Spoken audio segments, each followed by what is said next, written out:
माता सीता ने बिना भगवान राम के साथ संयोग किए एक पुत्री को जन्म कैसे दिया? उससे पहले जानते हैं कि माता सीता ने दो पुत्रों को जन्म कैसे दिया। रामायण और उसके उत्तरकांड में उल्लेख मिलता है कि जब श्री राम ने अयोध्या लौटकर राज्य संभाला, तो एक समय प्रजा में सीता माता की अग्नि परीक्षा को लेकर शंका उठी। प्रजा की भावनाओं का सम्मान करते हुए श्री राम ने सीता माता को वनवास दिया। माता सीता महर्षि वाल्मीकि जी के आश्रम में रहने लगी। वहीं उन्होंने लव और कुश नामक जुड़वां पुत्रों को जन्म दिया। लव और कुश महर्षि वाल्मीकि की शिक्षा और संस्कारों से बड़े हुए और वीर बुद्धिमान तथा धर्मनिष्ठ बने। इस प्रकार माता सीता के दो पुत्र हुए, लव और कुश। अब जानते हैं कि कैसे माँ सीता ने पुत्री को जन्म कैसे दिया। उनकी कोई पुत्री का वर्णन मुख्य रामायणों में नहीं है। पुत्री का उल्लेख केवल कुछ लोक कथाओं या लोक मान्यताओं में आता है।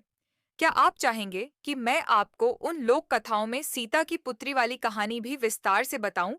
तो वीडियो में अंत तक बने रहिए। कहा जाता है कि जब माता सीता वाल्मीकि आश्रम में वनवास के दौरान रहती थीं, तो लव और कुश के साथ एक कन्या का भी जन्म हुआ।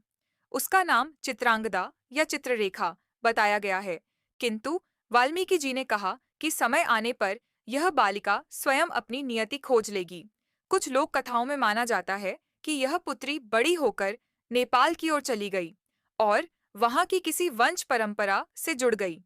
कई जगह की लोक कथाओं में कहा गया है कि सीता की एक पुत्री चंद्रिका भी थी। मान्यता है कि जब सीता माता पृथ्वी में समा गईं, तो लव कुश के साथ यह कन्या भी दुखी होकर संन्यास लेकर वन में चली गई। कुछ ग्रामीण परंपराओं में इस कन्या की पूजा माताजी चंद्रिका के रूप में की जाती है।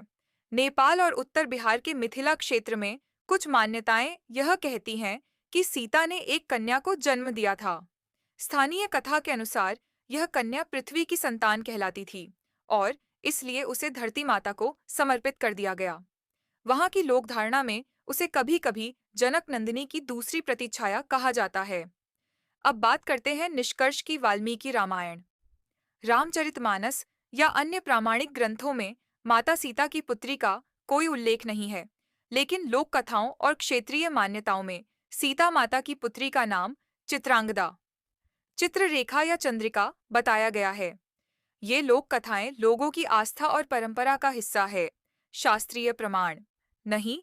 इस विषय पर आपकी राय क्या है? जरूर बताइए।